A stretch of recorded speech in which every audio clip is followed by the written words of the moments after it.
매일 성경 묵상을 돕는 해설 가이드입니다. 안녕하세요. 묵상 코치입니다. 함께 읽고 나눌 말씀은 누가복음 21장 5절에서 12절까지 말씀입니다. 5절에서 7절은 성전 운명에 대한 경고와 질문입니다. 어떤 사람이 성전의 아름다움과 웅장함을 보고 감탄하자 예수님은 성전의 멸망을 예고하십니다. 예수님은 제자들을 포함한 사람들이 보고 있는 이것들이 돌 위에 하나도 남지 않고 무너지는 날이 올 것이라고 예고하십니다.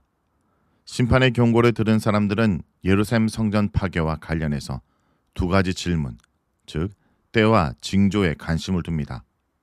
헤롯 성전 파괴에 대한 예고는 솔로몬이 건설한 첫 성전의 파괴를 상기시킵니다. 예수님의 6절 말씀은 솔로몬 성전의 파괴를 경고한 대표적 본문인 예레미야 7장의 언어와 유사합니다. 실제로 요세푸스는 헤롯 성전과 솔로몬 성전이 각각 로마 군대와 바벨론 왕에 의해 같은 날 불탄 사실을 언급함으로써 두 성전의 파괴를 연결했습니다. 그날 성전은 이전에 바벨론 왕에 의해 불탔습니다. 예수님은 솔로몬 성전이 무너진 사건보다 훨씬 더 비극적인 어조로 솔로몬 성전의 파괴를 예고하십니다. 옛 백성의 죄가 반복되고 성전에 대한 심판도 재현될 것입니다. 흥미롭게도 누가복음은 21장 1절에서 4절에 부자들과 가난한 가부의 헌금을 비교하고 나서 5절에 허물로 장식된 성전의 모습을 비극적인 의도에서 서술합니다. 즉 누가복음은 1절에서 4절에 부자들이 제공한 헌금과 5절의 헌물을 성전의 운명과 연결합니다. 예루살렘 성전은 첫 성전의 운명을 따를 것입니다. 두 사건은 운명의 원인을 공유합니다. 예수님은 서기관들을 비판할 때 그들이 불을 축적하고 가부의 집을 삼키는 문제를 지적했습니다. 성전의 운명이 가부에 대한 사람들의 태도와 직결되는 점은 예레미야 7장에서도 확인됩니다. 제사장들과 국가 지도자들은 율법을 거슬러 이방인과 고아와 가부를 압제했고 그런 행위가 심판의 원인이 되었습니다.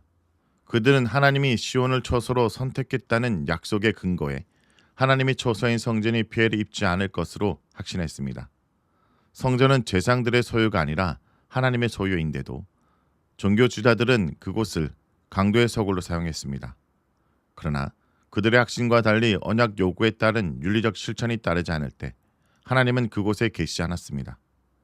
예레미야 7장뿐 아니라 구약의 여러 본문에 따르면 하나님을 향한 경배를 공의의 실현으로 증명하지 못하는 백성이 드리는 제물은 헛되고 하나님의 심판이 그들을 기다립니다. 십계명에 나타난 사랑의 계명을 실천한 경우에만 하나님은 그들을 보호하십니다. 약한 자들의 재판장이신 하나님은 약한 자들을 돌보지 않고 시온의 우뚝 선 건물을 안전의 기반으로 삼는 강한 자들을 성전 파괴로 심판할 것입니다. 예수님의 관점에서 지상들은 성전을 기도하고 공의를 실현하는 하나님의 집으로 관리하지 못했습니다. 자신들의 종교, 사회, 경제적 관심을 채우는 수단으로 사용했습니다. 예수님은 본래의 목적을 상실한 성전의 파멸을 예고하십니다. 순례자들과 예외자들이 인공 건축물에 의해 경외심과 감동을 선사받은 것을 재앙의 전조로 이해하십니다. 가부와 같이 가난한 자들을 외면한 채 단지 백성의 신앙심을 불러일으키기 위해 허물로 장식한 화려한 성전과 이를 도구로 이용하는 권력자들은 하나님의 심판 아래 놓이게 됩니다. 이웃을 위해 국률을 실천하기보다 세속주의에 물들어 번영을 추구하는 모임은 순식간에 무너질 수 있습니다. 8절에서 11절은 예루살렘과 시대의 끝을 알리는 징조들입니다. 예수님은 거짓 선지자들을 조심하도록 경고하며 이어서 예루살렘의 멸망과 관련된 사건들과 자연과 우주 재앙을 잘못 해석하지 않도록 경고하십니다. 예수님은 먼저 거짓 선지자들을 경계하도록 주의시키십니다. 예루살렘 성전이 파괴되기 전에 많은 이들이 예수님의 이름으로 와서 내가 메시아다 라고 주장할 것입니다. 이들 거짓 선지자들은 자신이 메시아라 주장하고 때가 이르렀다고 선포합니다. 8절의 평행 구조가 보여주는 것처럼 나다라는 주장과 때가 이르렀다라는 주장은 연결됩니다. 다시 말해 거짓 메시아 또는 거짓 선지자는 종말의 때가 이르렀다고 주장하면서 로마와의 전쟁에 참여할 것을 촉구할 것입니다. 제자들은 거짓 메시아, 거짓 선지자들의 주장이 하나님의 계획과 아무런 상관이 없음을 분별해야만 미혹되지 않을 수 있습니다. 예수님은 거짓 선지자들에 대한 경고에 이어서 정치적 혼란에 거론하십니다. 제자들은 전쟁과 소위의 소문을 듣게 될 것입니다. 그러나 이런 일들이 먼저 일어나야 하지만 끝이 곧바로 이어지지는 않을 것이기에 두려워하지 말아야 합니다. 10절에서 예수님은 전쟁의 영역을 온 세상으로 확장하십니다. 이어서 예수님은 전형적인 묵시적인 언어인 지진과 기근과 전염병을 언급하십니다. 정통적으로 기근은 전염병과 함께 일어나는 것으로 묘사됩니다. 전쟁, 지진, 기근, 전염병은 1세기뿐 아니라 이후의 역사에서도 일반적으로 일어나는 비극적 사건을 대표합니다. 다시 말해 이런 비극은 누가의 독자들이 이미 경험하고 전해 들은 사건을 지칭할 수 있으나 단지 1세기에만 제한되진 않습니다. 11절은 땅에서 끔찍한 일들이, 하늘에서는 큰 징조들이 있을 것을 예고합니다. 예수님은 이런 우주적 징조들을 역사의 종말, 인자가 다시 올 때 일어날 현상으로 제시하십니다. 예수님은 25절에서 28절에 다시 역사의 끝에 일어날 우주적 사건들을 거론하기 위해 11절에 우주적 징조를 확장하실 것입니다. 12절에서 19절은 제자들의 운명입니다. 예수님은 제자들에게 닥칠 핍박을 경고하십니다. 12절에서 15절에 체포되고 재판받게 될 상황을 예고하십니다. 16절에서 19절에 가족과 친척과 사람들에 의해 미움을 받거나 죽게 될 운명을 알리십니다. 예수님께서 경고하시는 내용의 상당 부분은 실제로 사도행전에 등장할 것입니다. 12절에서 15절에 외부 집권 세력에 의한 박해라면 16절은 가족과 친척과 벗에 의한 반대를 보여주고 17절은 제자들이 당할 일반적 미움을 예고합니다. 본단락은 예루살렘 성전 파괴 이전뿐 아니라 성전 파괴 이후부터 인자의 재림까지의 이방인들의 시간을 보관합니다. 먼저 예수님을 따르는 자들은 예수님의 이름 때문에, 즉 그들이 예수님의 가르침을 전하고 싫어한다는 이유로 기득권 세력에 의해 어려움에 처할 것입니다. 그러나 핍박은 증언의 기회가 됩니다. 제자들은 핍박 가운데 어떻게 방어할 것인지 마음속에 미리 준비할 필요가 없습니다. 곧 그리스도께서 개입하실 것이기 때문입니다. 이어서 예수님은 가족과 친족과 벗에 의한 핍박을 예고하십니다. 혈육에 의해 제자들 중 일부가 죽음에 던지게 되는 것은 비극입니다. 가장 가까운 이들의 반대는 어떤 박해보다 제자들에게 큰 위협이 될 것입니다. 예수님은 이런 상황 속에서도 물러서지 않도록 제자들의 마음을 미리 대비시킵니다. 17절은 신앙 때문에 생기는 일반적 세상의 미움을 가리킵니다.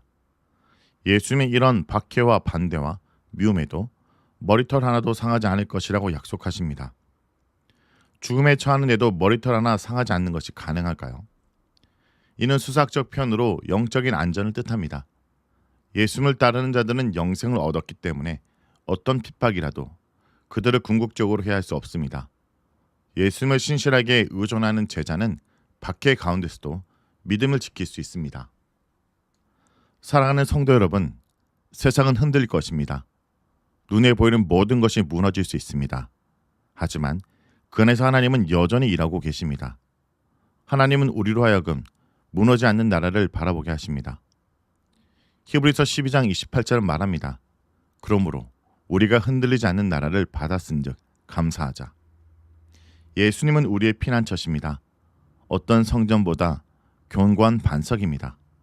이 세상이 무너져도 우리가 그분 안에 거할 때 절대 무너지지 않습니다. 오늘 말씀을 읽고 기도하겠습니다. 주님, 우리 눈에 보이는 것들이 너무나 크고 웅장해서 그 안에서 영원함을 찾으려 했던 우리의 마음을 용서해 주옵소서. 무너지는 세상 속에서 오직 소망이 주님께만 있음을 고백합니다. 거짓과 두려움에 휘둘리지 않게 하시고 주의 말씀으로 분별하며 오늘도 깨어있게 하여 주옵소서. 예수님의 이름으로 기도합니다. 아멘.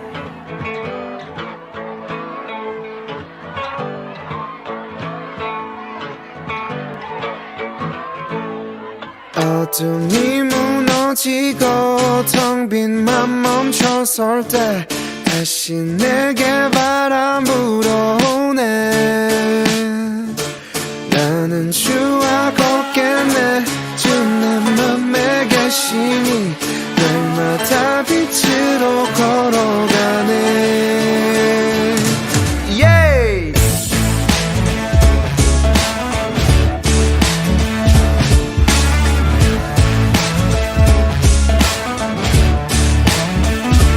어둠이 무너지고 텅 빈 맘 멈춰설 때 다시 내게 바람 불어오네.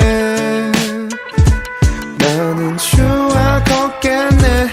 준 내 맘에 계시니 날마다 빛으로 걸어가네.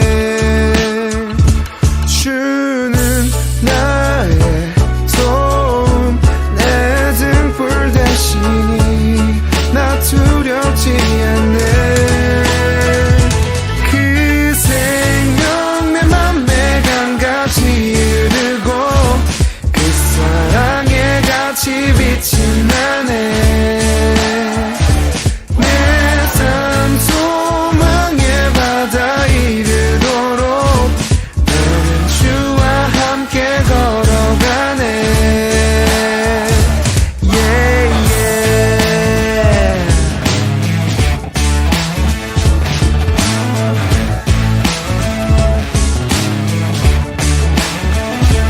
늦은 겨울 지나고 짙은 안개 거칠 때 다시 내게 음성 들려오네.